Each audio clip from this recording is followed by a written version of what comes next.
All right, we're back talking about the essentials for healthy living, the one entitled What You Eat. Now, we stopped off last time talking about you are what you eat. And we talked about how the average American is eating over 55 pounds of sugar, 150 pounds of GMOs, 55 pounds of fat. Now, the fats are good. Fats are good for you. Don't misunderstand that. It's the trans fats that are bad. We said the average American is drinking 300 sodas, 20 pounds of candy, 63 dozen nuts, 50 pounds of cake, cookies, and pies, and not even getting into the breakdown of what's all in these cakes, cookies, and pies, 20 gallons of ice cream, and 12 pounds of potato chips. Of course, the potato chips have taken over the nuts, the Brazil nuts, the almonds, the walnuts, the pecans, and so forth. All right, I love chips. I even eat some chips myself. I am very choosy about what chips I eat. And I strive to make sure I don't eat any chips that have genetically modified ingredients in them. Any chips that has trans fats or that has monosodium glutamate, don't even sound right. Try to make sure I don't eat any chips that has those things in them. So, you love chips. I like chips, but you got to be very choosy on which chips to purchase and to consume. It is estimated that in a lifetime, the average American will eat the following flesh foods. Think about this now. 15 cows, 24 hogs, 12 sheep, the average now some probably do more, 900 chicken. Oh my God, this is one American eating 900 chickens and 1,000 pounds of other animals that swim, fly, or walk. Oh my God. Look at that amount of flesh food going through one human body. Unfortunately, I've had an aunt that recently passed. She was on dialysis for close to 20 years, having to get up 2 and 3 times during the week, 4 o'clock in the morning, and transported off to the dialysis machine and back home. Tremendous disturbance in her lifestyle. And of course, unfortunately, she recently passed away. But how many aunts, how many loved ones like that are hooked up to dialysis machines? What is some of the cause? And I'm not here to give you an inclusive list in this particular session, but one of the causes of the breakdown of the kidney's ability to function is the amount of flesh food that we're eating. You see, the kidneys can't break down but so much protein in one day. I found out through research, the average American eats enough protein in one day to last for 3 or 4 days. That's a lot of protein. And then at that point, they're latent. They're not busy. They're not doing things. They're not running up and down a basketball court or a football field like some of these people who eat astronomical amounts of protein to build muscle and all that stuff and to be healthy for the games. We're just eating all this stuff, sitting back watching television, being latent, and not exercising.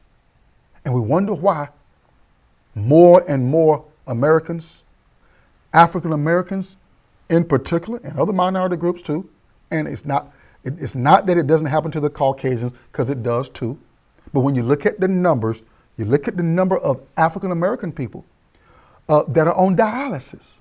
And one of the reasons why, look at all the flesh that we are consuming. Am I saying not to eat meats? No, I'm not saying that, but I am saying this: you want to be careful about what meats you do eat. I've chosen not to eat industrialized farm-raised meats because I've studied, I've researched to see what they're doing to those animals. All the hormones, the steroids, the antibiotics. 80% of antibiotics that are utilized in America are coming through the meats because they're putting so many antibiotics in the food supply, in the meats. So you got to be careful about what you're eating. You got to bring balance back. People in biblical days did not eat meat the way we eat meat today. 3 and 4 times a day. They didn't do it like that. But how many of us know this? Have your meats. You like meats. But do things in balance. On my plate personally, meat is the smallest thing on my plate. Because I found out I don't have to have meats to get protein. You know, they lied to us down those lines. And then, dear Lord, if you're eating fried meats, oh, you're getting ready to shorten your life. Some people say by 25 years, particularly if you're doing this on a regular basis. What you eat. Now, you see here on the slide, I got these 2 categories. Let's look at them very critically. Here on the left are the bad foods. These are foods that are processed. An apple unprocessed is far greater than an apple in a can. Now, there's some good ones. You can get some out of some canned foods. Now, that's another session right there where we're going to talk about ingredients that are put in processed foods, chemicals that are in processed foods. So it's better to have that apple, fresh apple off the tree, or versus the apple that's, they processed. So processed foods, you got to watch that. A lot of foods on the market today have been processed. Sometimes you can't tell what a wiener is. Is it a beef wiener? Is it a chicken wiener? Is it a beef is it a beef, chicken, pork wiener? What is it? It's got a mixture of so much stuff in it. So you got to be watchful of processed foods. Then synthetic foods. Synthetic, man-made foods. Foods that are loaded with chemicals, colorings, and where colorings and chemicals and colorings are added. Now, if you read the label of something and a 3-year-old can't pronounce it, you may want to be aware of putting that in your body. You ever heard the word azidicarbonamide, atrazine? You ever heard of the chemical or the additive red number 5, yellow number 40, and all those kind of numbers? You ever thought about what they mean? You need to do some research on it. Well, I'm going to go ahead and just point blankly tell you they are man-made chemicals added to the food. Yellow number something, red number something, blue number something. You find foods like that, you need to leave them where you found them because they will cause problems in the body. Please remember the principle that I gave you. If the chemical makeup of what you put in the body does not match the chemical makeup of the body, you're going to have problems. Other bad foods are GMF foods, genetically modified foods. We've talked about that a little bit. Foods that have hormones added to them. We wonder why we got 13, 14-year-olds that look like they're 30. Growth hormones. Then there are the foods that are just simply cooked to pieces. Like you take the broccoli and you cook it so long to where it's mushy. You've cooked it to pieces. And many times we leave the nutrients in the pot and take the remains of the broccoli out.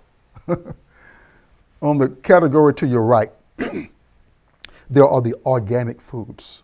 Now, of course, I understand. I know some of you will say, well, all organic foods labeled organic, we found them to not be organic. True. But I'd much rather take my chances with organic foods. Of course, you want to do your research. You want to know who is producing your foods, how they are being produced, where they are being produced. You need to know that kind of stuff. You can't just trust these corporations. Come on. Not when the FDA, the Center for Disease Control, are giving us certain statements about what we're putting in our bodies and how they're having an effect upon us. Real foods, fiber-rich foods, fruits and vegetables, nuts and grains, or simply untampered with meats is another good category in that category of real foods, good foods. When I eat my meats, I make sure that beef was grass-fed, not tampered with, no growth hormones or anything like that. I just do not trust industrialized farm-raised meats. When I go to the stores, the supermarkets, or the restaurants, I'll ask the people, the meat, the fish that you're getting ready to serve me or that I'm requesting, is it something that's from the wild or is it something that's industrialized, or I'll simply say farm-raised? If they tell me it's farm-raised, no thank you.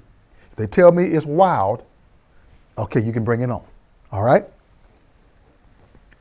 Now, let's look at the effects of poor nutrition. And you need to know. You need to know what things do. You need to know the effects. See, nothing just happens. I like what the Bible says. The curse causeless does not come. No, the curse or the problem comes because something caused it. Nothing just happens. Man didn't just get disconnected from God. There was something that we did, or Adam and Eve did, to get us disconnected to where we would have a world full of problems. Now, you may not believe in God, but you believe in the reality of the fact that we got problems in our world. And you got to realize and believe that the problems come from something. A person dying from a bullet, the bullet killed him, or whatever the thing that was that killed him. All right, I'll get off of that so we can get back to the health focus. Poor nutrition affects, number one, according to the way I've listed them, your health. It affects your health. We can see that. It affects your wellness, how well, how energetic, how strong you are. Poor nutrition can affect relationships. Nobody wants to watch a loved one in the last few days of their lives fighting for their breath because of cancer or heart problems. Nobody wants. It affects your relationships. It affects, of course, your wallet. We spend over $300 billion a year on drugs alone in America. We spend more on health care. No, we spend more to treat diabetes than what we do on education in our country. So poor nutrition affects your wallet. It affects the economy. Let's back up to the wallet. There's nothing that bankrupts a family or an individual's financial world like health problems. Think about that. There are companies who will not, we're talking about the economy now to number 5. There are companies who will not locate in certain geographies because of the health of the people. So therefore, the economy is as well being affected.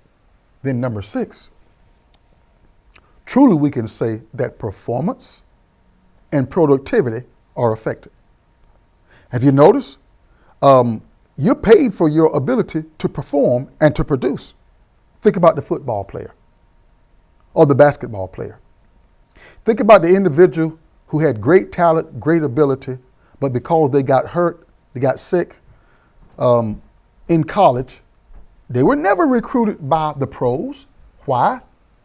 Because these entities will pay you for your performance and your productivity. Poor nutrition also affects your career. I mean, you can't work, can't have a thriving career if you're sick all the time. Number 8, it affects your sex life. Oh yeah, there are chemicals that offset your sex life. I was doing a session in South Africa one year, and the hospital administrator spoke up and said, "Now, Dr. Ellison, make sure you tell people in your seminars that poor nutrition also affects your sex life." And then lastly, number 9, as we close this session, it affects your behavior. Bad foods, bad moods. Wow, let me say that again. Bad foods can create bad moods because you just don't feel good. We're going to take up right here in the next session.